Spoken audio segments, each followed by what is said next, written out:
Gotham needs Batman, Bruce. Please, take care of them. Today on the Comic Book Report, Batman, Gotham by Gaslight. Stick around and check it out.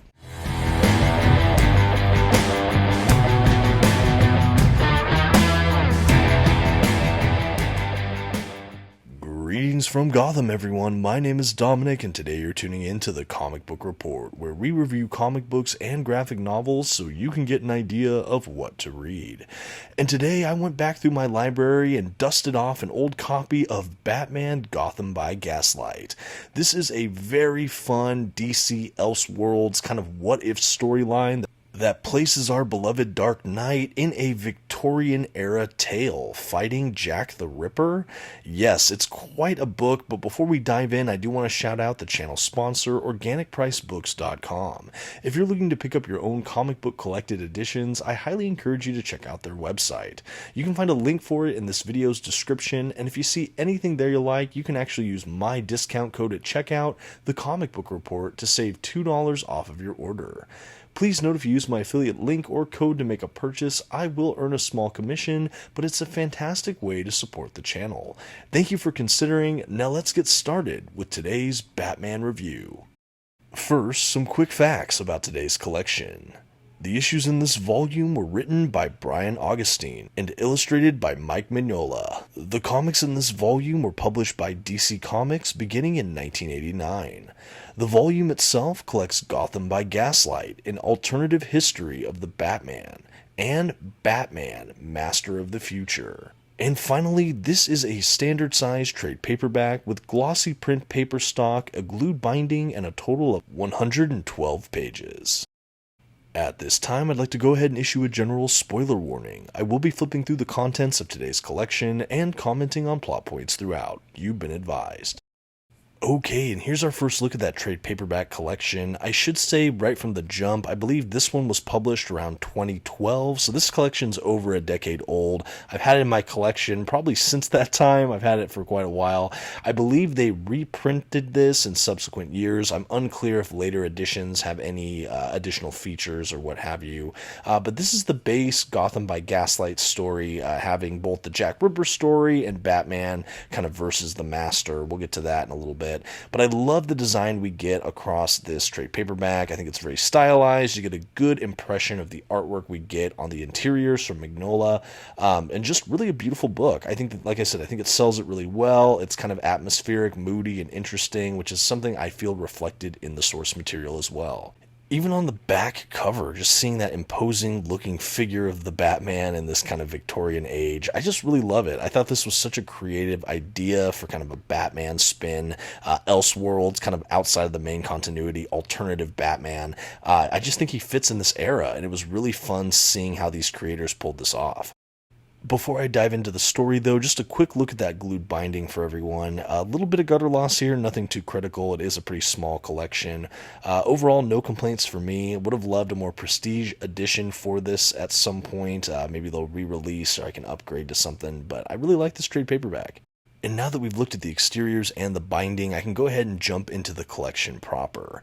So I mentioned it at the top, but this is a smaller collection. The whole book is about 112 pages, and it's divided almost equally with a two-part story, one following after the other. We start first with that alternative Batman book that's basically Batman versus Jack the Ripper. I think that when you think Gotham by Gaslight, this is really what stands out in most people's mind, but this collection actually does have a sequel story that has Batman at kind of a World's Fair event in Gotham, trying to stop this guy known as the Master. Both are very good little stories. I think they're extremely well paced, and they give you a good feeling of immersion in this world of Victorian era Gotham City.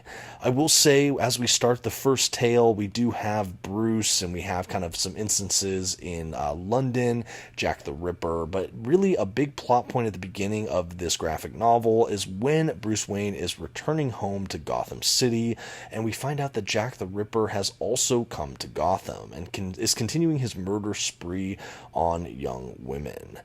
This is a really interesting time in Bruce Wayne's life because he's taken on the mantle of Batman relatively recently. He's created this out of his, horrible, tragic upbringing after losing his parents in a horrible gunfight accident. Very similar to the mainstream Batman we all know and love. It's just set a ways back at turn of the century.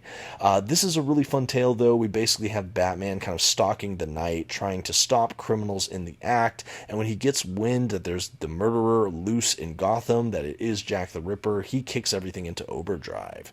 At the same time, we also have Bruce Wayne trying to play the kind of playboy, philanthropist, billionaire kind of figure at these kind of socialite gatherings.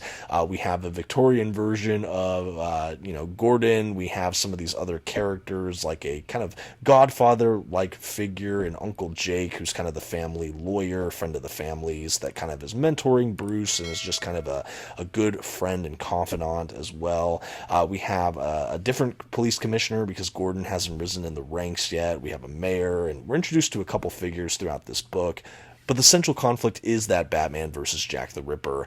One of the things that I loved throughout the storyline, though, is that we have kind of everyone picking up on the fact that Bruce Wayne doesn't really have a good alibi for his night whereabouts. He seems to be out a lot, and we know it's because he is patrolling as Batman, but he is basically put in the crosshairs as the prime suspect for the Jack the Ripper murders in Gotham, to the point where Commissioner Gordon, or not Commissioner yet, sorry, Gordon shows up, I think, with the current commissioner at that point, and they basically want to arrest Bruce, and he basically says, look around if you find evidence or whatever, and they find the bloody murder weapon. So Bruce is incarcerated. He goes to his lawyer to try to get off, but basically it's looking more and more that everyone has turned against him, and the media has called him the Jack the Ripper murderer. He requests Gordon, who is a friend of his, to see all the files on Jack the Ripper so that while he is in prison, he can try to find the murderer, because he knows he's still out there, and he's hoping to both vindicate himself but also catch the murderer before he strikes again.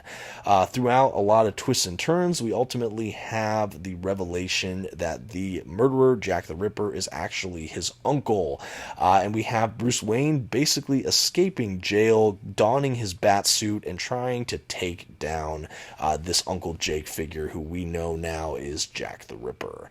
We get a great kind of revelation of his origin, why he targets these women, and it has to do with Bruce's mother, Martha, essentially laughing at his romantic pursuits prior to Thomas Wayne, and it kind of just warps him, messes with him, and he ultimately, goes crazy and becomes Jack the Ripper, essentially.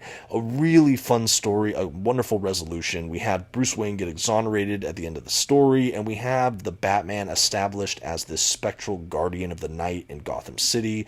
And overall, like I said, I think this was a really well done story. It established the perfect Victorian era Gotham for us. The art from Mignola is perfect. I love the richness of the detail of all the set pieces, of all the character interactions. It's just extremely immersive, I would say.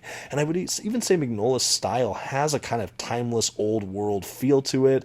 I know he's really prolific for things like Hellboy, but you can definitely see a lot of his talent here on display, and I just think it fits the source material pitch perfectly.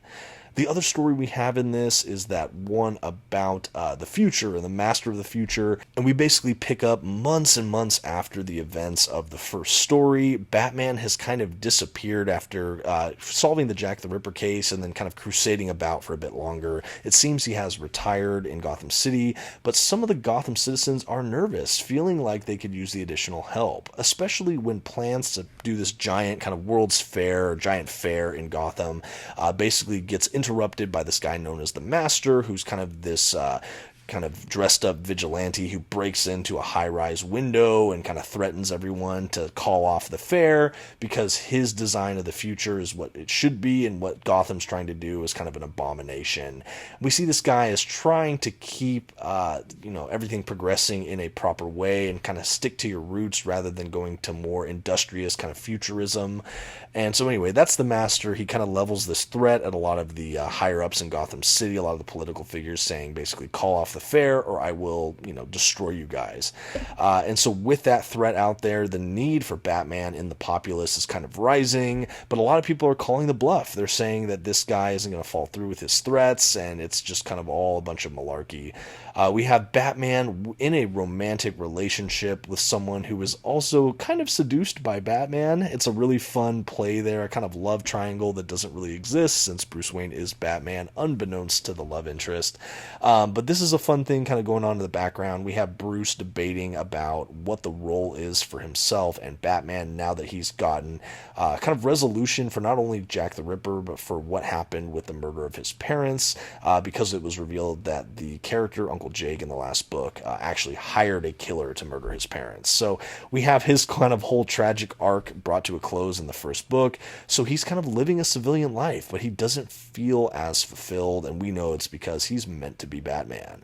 And that's something we see throughout this second storyline. We have the Master basically starting to follow through on his threats, kind of initiating an attack, a kind of firebombing from this giant blimp or zeppelin that he uses that lets him kind of come in from the air. And ultimately, it lends to this kind of horrific terrorist-like attack. We have buildings on fire. We have Batman getting in costume to try to save the day, save the civilians. He ends up saving his love interest again, and then he goes for a final conflict against the Master to try to save Gotham City. It's a really good book. It culminates with a very happy ending. Bruce is found out by his love interest, who completely supports him as both Bruce and Batman, and she encourages him to pick up the mantle again and be Gotham's protector. A really excellent way to wrap up Gotham by Gaslight. I really like these twin stories. They really felt good reading back to back. There is almost a seamless transition, have all the same creators, and it is just a thoroughly entertaining DC Elseworlds story. With the remainder of the video, I do want to talk again about Mignola's artwork. It has just this timeless quality. I really loved it. I think how he conveyed just action, motion, the kind of almost like cinematography-like angles of the paneling. Everything was just really, really beautifully done. It was super easy to read. I will say there were portions of this that were very exposition or dialogue heavy, so that's something to be mindful of. But then there were whole other portions that were just very action-oriented and art-heavy. So it was a really unique balance, but I would say overall both stories were well paced, and like I said earlier in the video, the artwork absolutely pitch perfectly captures what the written narrative is trying to convey. The unity of effect here as a reader was just absolutely jaw-dropping. I really like this story and cannot recommend it enough. I know there's also a DC animated film that kind of adapted the first story in this, the Jack the Ripper story, but I will say they completely changed the Act 3, and while I still enjoyed that animated movie, I do think the source material just kind of outstrips it. Very, very good stuff. As you can see, no extras at the back of my collection. I really enjoyed revisiting this world of Victorian-era Gotham, and I hope to see more in this world in the future. I actually think they have recently released something called the Gotham by Gaslight Kryptonian Age. Have yet to read that. If you have, you'll definitely have to let me know what you think in the comments. I would love to maybe read that down the line. And now all that's left is to give this a grade. For arguably my favorite DC Elseworlds Batman story of all time, this immersive look at a Victorian-era Gotham City and Dark Knight is a must-read for any Batman fan as far as I'm concerned. And to that end, the Comic Book Report is happy to give Batman Gotham by Gaslight an A-. Yes, this is an amazing Batman story, or twin stories here in this collection. I not only enjoyed it my first time reading it, I was absolutely delighted with this reread I did recently for the sake of this video. I encourage you, if you've never checked it out, try to pick up a collection. I think these trades are still relatively cheap. They did a more recent printing. Hopefully there's extras in that. I'm not sure. But definitely check it out. And if you've already read or are a fan of Gotham by Gaslight, let me know what you think in the comments below. And also let me know if you picked up the Kryptonian Age. I think that that's going to be a winner as well, but I am curious what people are thinking about that. Anyway, thank you so much, and until next time, this has been the Comic Book Report. Please don't forget to leave that like, a comment, and maybe check out one of my other videos on your way out. Thanks everyone. Bye.